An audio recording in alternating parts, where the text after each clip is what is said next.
Uivos na noite, o segredo sombrio do Grand Canyon. Meu nome é Eli Montigui. Eu cresci em uma pequena cidade no Novo México, onde o deserto se estende como uma tela de areia e rocha. Meu pai era mecânico, minha mãe era professora de escola. Saí da cidade para a faculdade, estudei psicologia criminal e agora sou um detetive do Departamento de Polícia de Albuquerque.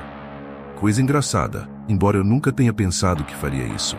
Hoje me encontro em uma situação como aqui, no vasto deserto vazio do Grand Canyon State. Isso aconteceu no verão passado, pouco antes do início da temporada de monções. Eu estava em uma caminhada solo, na Floresta Nacional de Gila. Precisava de algum espaço para limpar minha cabeça, para sacudir a desordem da vida na cidade. Sem telefones, sem distrações, só eu e os pinheiros. Eu estava acampando em um lugar sobre o qual eu tinha lido online, tipo de uma joia escondida longe das multidões. O local era lindo, empoleirado em uma crista com vista para um estreito cânion. O ar estava fresco com aquele clima revigorante, cheiro de pinho e terra. Então resolvi montar minha barraca ali mesmo. Logo acendi uma fogueira e cozinhei um pouco de feijão, coisa simples. Enquanto o sol se punha abaixo do horizonte, eu sentei perto do fogo ouvindo a noite. A floresta, como ela estava viva com sons. Grilos, o vento farfalhar através das folhas, o pio ocasional de uma coruja.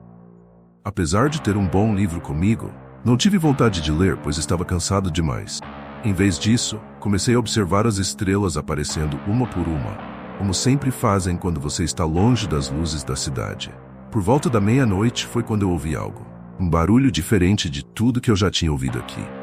Um som baixo, quase rítmico, como um uivo distante, mas não exatamente um uivo. Sem saber o que era, dei de ombros imaginando que era apenas um animal que eu nunca tinha ouvido antes. Mas então o uivo ficou mais alto, mais perto. Então sentei-me e comecei a examinar a escuridão, tentando ver algo, qualquer coisa que pudesse explicar o barulho. Os meus nervos estavam à flor da pele, mas eu disse a mim mesmo que era apenas minha imaginação alimentada por muitas histórias e com pouco sono.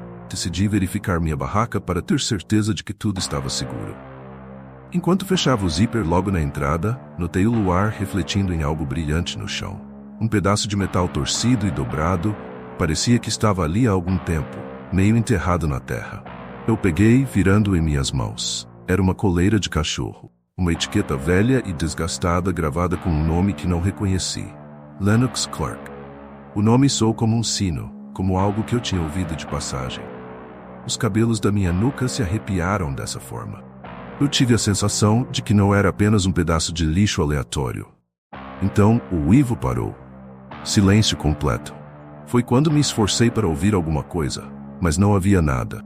Meu coração começou a bater forte e eu sabia que não poderia ficar ali sozinho. Agarrei minha lanterna, prendi minha faca no cinto e comecei a andar em direção ao caminhão, esperando que eu não estivesse exagerando. A lua estava cheia, lançando um brilho prateado sobre a trilha da floresta. De repente, ficou tudo em silêncio. Quando cheguei ao caminhão, minha respiração estava ofegante. A cabine estava escura e vazia. Fui verificar o porta-luvas para ver as baterias sobressalentes, mas elas acabaram. Eu as tinha deixado em casa. Como eu fiquei ali mexendo na lanterna, ouvi de novo um som baixo e gutural, como um rosnado, mas diferente. Minha mão tremia enquanto eu me atrapalhava com as chaves que peguei. Bati a porta e liguei o motor, meus olhos vasculhando a escuridão lá fora. Eu dirigi pela trilha estreita, meus faróis cortando a noite. A estrada estava irregular e eu fui devagar. Cada solavanco me deixava mais nervoso. Eu ainda podia ouvir aquele som ficando mais alto a cada quilômetro. Fiquei pensando na etiqueta de Lennox Clark, onde ele estava. O que aconteceu com ele? Finalmente cheguei a uma clareira com uma pequena cabana decadente. Parecia abandonada, mas as luzes estavam acesas, projetando longas sombras no chão. Estacionei o caminhão e peguei minha lanterna. Enquanto eu caminhava em direção à cabana, vi uma figura parada perto da porta. Alta, ombros largos, com um casaco que parecia feito de pele. Minha respiração ficou presa na minha garganta. "Olá", eu gritei, minha voz tremendo. A figura não respondeu, apenas ficou ali me observando. O luar iluminou seu rosto, revelando feições marcantes, olhos que brilhavam com uma luz estranha. Não era humano, mas não era apenas um animal. Então eu recuei, tentando entender o que eu estava vendo. A figura se moveu, quase como se estivesse planando sobre o chão. Ela estava vindo em minha direção e eu sabia que tinha que agir rápido. Puxei minha faca, a lâmina pegou o luar. Fique para trás, gritei, minha voz quebrando. A figura parou e inclinou sua cabeça, como se estivesse me considerando. Então ele se lançou, mais rápido do que eu poderia reagir. Eu cortei com a faca, mas foi como cortar o ar. Me derrubou com suas mãos, não suas patas, me prendendo. Eu lutei, chutando e socando, mas era muito forte. Minha faca escorregou da minha mão e senti seu hálito quente. E então soltou um rosnado, um som que fez minha pele arrepiar. Fechei meus olhos esperando pela dor, mas ela nunca veio.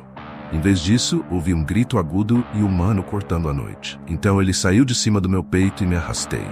A minha cabeça girava enquanto a figura se foi na escuridão, engolindo tudo.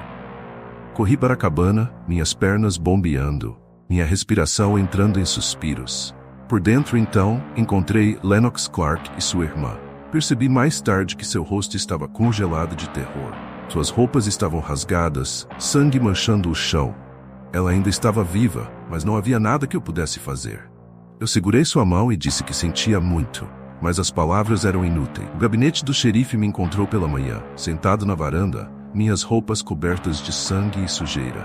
Eles me levaram para a estação, mas eu não conseguia explicar o que tinha acontecido. A coisa toda parecia um sonho, um pesadelo do qual não conseguia acordar. Eles vasculharam a área e encontraram restos mortais de Lennox Clark, espalhados em pedaços pela floresta. Eles nunca encontraram a criatura, nunca identifiquei o que era.